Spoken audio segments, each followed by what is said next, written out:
Nagbabalik ang PTV Sports. Ngayon, kasama natin ulit live dito sa ating studio ang ating nag-iisang sports memorabilia collector na si Dr. Michael Rico Messina para sa muling pagtuklas ng mga natatanging yaman sa mundo ng Philippine sports dito sa Treasures of the Game. As always, good morning, Dr. Rico Messina. Welcome back. And it's a pleasure na lagi ka namin makasama tuwing Thursday. Yes, good morning Meg, good morning Jing, and good morning sa mga teammates natin na nanonood dito sa Treasures of the Game. Wow. At punong-puno itong ating table ng mga cards. Go ahead, Dr. Rico. Ano ba yung uunahin natin for this morning? So yung topic natin sa araw na ito ay tungkol sa mga cards pertaining to Philippine basketball. So ito, itong unang mga papakita ko ay mga cards straight from 1949. Wow. So post-war siya, no? Post-war. So ito yung example ng mga cards. Yan. So kung titingnan natin, sepia or black and white na yung itsura niya. Tapos ginawa ito ng San Miguel Brewery. Yan. So fini-feature niya yung mga NCAA stars nung panahon na yon. So ito yung isang example. Yan. And then this is another one. Yan. So isa rin. Kung makikita natin, Doc, talagang iba pa talaga yung mga basketball uniforms before. Dahil yung mga shorts nila, ang ikli pa eh. Yes. Naka-short sila. Tapos itong mga ilan sa mga players na nandito sa postcards na ito ay naging fixture sa Philippine basketball history. So for example, yan, yung hawak ni Sir Jing. Yan yung picture ni Sir Luis Lorenzo Sr. or si Moro Lorenzo from Ateneo. So siya yung naging MVP ng NCAA noong 1948 tsaka 1949. Tapos naging part rin siya ng national team natin noong 1961. Nung nag gold medal tayo sa Asian Games. Oh, wow. And pansin ko parang iba yung physique niya for basketball players. The big thighs and he looks jacked. Is he just a basketball player lang ba siya? Or So actually, sa multi-sport athlete during his heyday. Tapos ngayon, I think, meron tayong, di ba may Moro Lorenzo Center That's sa right. Ateneo? Yes. So it's named after him. And sa Ateneo rin, meron ding Gidon Moro Lorenzo Award.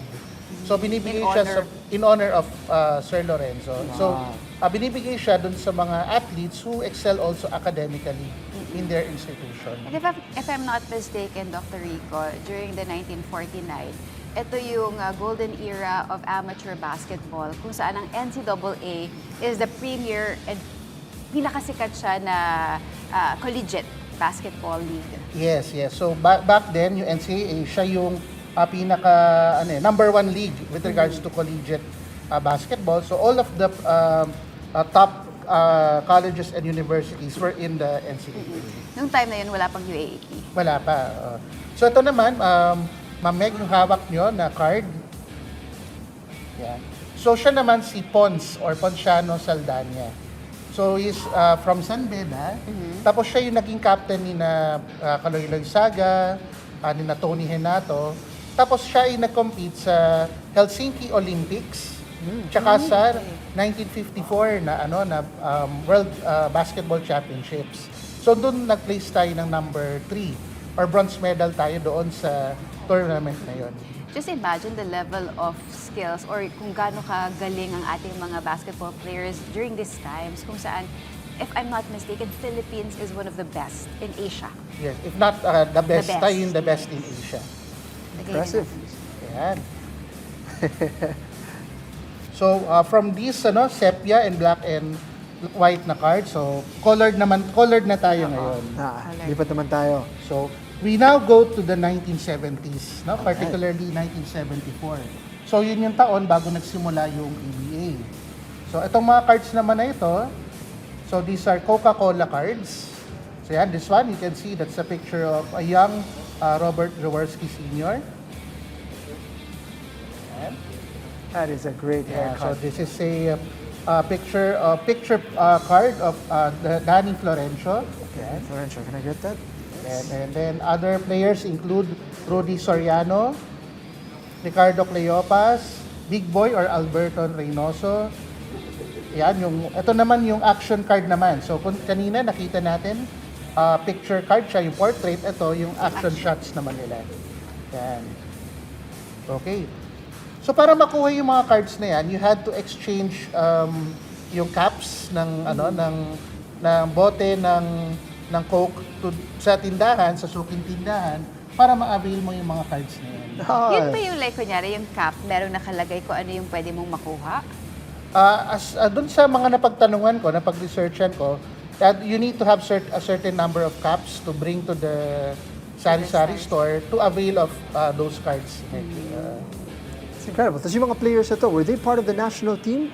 So sila yung team na pinadala ng bansa sa Tehran, 1974 Tehran Asian Games. And that was a good run para sa Pilipinas as well. So actually that run was a bit suboptimal. So I think parang Fourth place yata tayo. hindi tayo nag-medal finish that time. If I'm not mistaken, we got fourth place, 2 wins, 2 losses. We defeated China and Iran during those. That's right. Twice tayo natalo sa Israel. Yes. So this batch din, kasi marami sa kanya yung naging mga eventual na mga PBA superstars like Ramon Fernandez, Abet Gidaben, Atoy Ko, Philip Cesar. So kaya itong batch na to, very significant with regards to PBA history rin. Kasi most of them became PBA legends. Right. Oh, that's a Ang great coach I love the promotion as well. Yung the working together of the brands with the PBA to be able Yes. to ensure na may fan interaction ba outside of the court. That's a great little Tsaka doon initiative. mo makikita yung close relationship ng sport and sponsors Yes. or companies before. At meron silang mga ganitong activities just to ensure na, lalo na pag basketball fan ka, talagang iinom ka ng product nila para makakuha Para ka ng makompleto mga- mo lahat. Yes. That's right. Oo. Tsaka it encourages interaction between collectors and fans. Kasi kunyari, di naman ako iinom ng 12 na sunod na bote ng Coke. So syempre, baka may friend ako, halika, let's have some drinks, ganyan. Tapos kung iba yung makuha natin, may extra tayo, we can trade. Oo nga. Or we May can snowball share. effect. Talaga, magkahatak ka ng kaibigan mo para makumpleto mo rin yung cards. That's right. Oh. Yan. So now we fast forward to the 90s. So sa mga batang 90s dyan, alam nyo ito. So this is what we call a text chart. Actually, medyo nabawasan na siya. Yan. So dito, nakahang yung mga packets ng text. Ayan po, ito yung siya. So usually common ito sa mga sari-sari stores, sa mga schools. So ang alam ko ng piso lang yung isang pack dati. So parang pag nakabili ka, kukuha ng isa, and then you get a certain number of cards from each pack. Kasi try natin, Sergio, kuha ka ng isa. Alright. Sige. Unpacking tayo ngayon. Kunin natin to. Ayan. And then, Meg, kuha ka ng isa. The rich. Okay, that's fine. Pwede buksan to? Yes, yes. Oh, wow. So tingnan natin kung sino yung mga makukuha ninyong PBA legends. Sanahan natin, ha? Tower of Power, Benji Paras. We've got Bal and Marlu. Okay, Ginebra. Marla. Duo, ha? Magkasama sila. Ito naman si Bal David, solo. And we have Peter Naron. Naron. Okay, Kompleto, so yun mula ang sa haul Shell. mo for today's pack. Alright. Ikaw naman, Meg, anong nakuha mo? Of course, I have the living legend, si Robert Jaworski, Johnny Abarrientos. And sino to? Alvin Patrimonio. Good haul, puro Oo nga, ito all-time talagang greats yung legends talaga. Oo. And very active pa rin Yes. itong mga ito. Nice. I mean, up until now, talagang, kumbaga kahit sa yung mga generation ngayon, kilala pa sila. So yun, so batang 90s back Yes. then, we used to collect them and then we used to play them also. Di ba yung larong text, yung binabato natin yung Larong cards? kalye. Paano yun? Hindi ako familiar dun sa laro na yun. Sorry. Hindi ako lumaki sa So bawat player may pato siya or may pato tapos may panabla na tinatawag. Okay. So kunyari, Sample. ayan. So kunyari, yan. Ako yung Bal Marlu sa Okay. yung Tower of Power. Okay. Tapos may isang panabla. Ito, so Wait lang.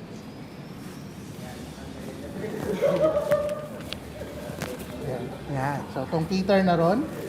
So, pagsasamahin natin siya, so pag binato natin siyang ganon, so for example, ang lumabas, ganyan, Tower of Power, pero nakabaliktad kami. Aha. So, panalo ka dun sa turn na yan. Okay. Tapos pag nanalo ako, ano makukuha ko? So, usapan na natin yun. Oh. So, minsan, ang nangyayari para matapos agad yung laro, ang wager, lahat ng cards ko, lahat ng cards mo. So, pag ano ka, sa'yo na lahat ng cards ko, uwian na tayo. Gusto ko yung laro na yan. I missed out. Lumaki ako sa Indonesia when I was young. So, Right. walang ganito. Wala bang text sa Wala naglalaro ng Indonesia? gano'n doon. At saka ano kaya, identity niya, batang 90s ka eh. Yes, Pagka batang alam mo yung mga larong yun. Yes. Hindi That's ko na cool, alam huh? yan. This is nice. Alright. Okay. So, ang dami nating mga memorabilias ngayon. And of course, ang Yan. So, last but not last least, but not the least, so from the 90s, we go to the early 2000s, particularly to 2001, kung saan nirelease itong Upper Deck Victory Cards. Uy, upper deck. Okay, familiar na ako dyan. Okay? Upper Deck is one of the licensed company to produce that. Right? Yeah. So at that time, merong local na distributor, yung Upper Deck, kaya nakapag-produce tayo ng mga PBA cards back then. So ito, like this one, Vergel Meneses. Skywalker. This one naman, Skyscraper, Marlo Aquino. This one. So other players na hindala ko ngayon, you have Jeffrey Carriazo, Benji Paras, and Ronnie Magsanok. So doon sa set na yan, merong mga base cards like this one, or regular cards. So meron ding mga insert or special cards din. Yan. Ilan cards sa isang deck? Yung buong set niya, I think it's 80 plus. So parang kasama na yung regular cards, yung special cards, and then yung autograph cards. Right. So yun yung parang sought after na items ng mga collectors. Yung mga cards na nirelease na meron ng autograph ng player. Although of course, what you can do if, yun nga, pwede mo rin gawin, yung card mismo, yung regular card, pwede yung pakita mo sa player to have it signed. Yes. I believe hindi nga lahat, kumbaga limited cards, number of cards lang, yung autograph doon sa deck of cards. Yes. So, ito naman, Dr. Rico, nakikita ko dito, it's all signed, may autograph, pero hindi ito yung printed. So, Hindi talagang siya yung nirelease nung Upper Deck na dapat na may autograph. So these one are just the regular cards or some insert cards na pinapirmahan na lang sa player eventually. Wow. which is more valuable kasi Okay. personal na Yes. sinay or in autograph. Hindi siya generated by printing. Yes. Although ano rin, yung isa ring nagbibigay ng value rin kasi yung mga autograph cards are less yung printing, yung number niya mas konti Right, kumpara limited dun sa sila. mga regular cards. So kung isipin natin yung rarity niya compared dun sa regular ones, yung autograph cards yung mas sought after ng mga collectors. Right. Right. Siya yung mas may value. Tsaka napansin ko itong mga bit-bit nyo na cards dito sa victory cards, most of them are still active. Very visible pa rin sila sa larangan ng basketball. Not as a player, but some of them Yeah. coaches, Yes. commentators like Ronnie Magsanok, Oo. commentate pa rin. Point laureate. Marlo Aquino. Of course, si Vergel Meneses still coaching for the JRU Heavy Bombers. Yes. Oo.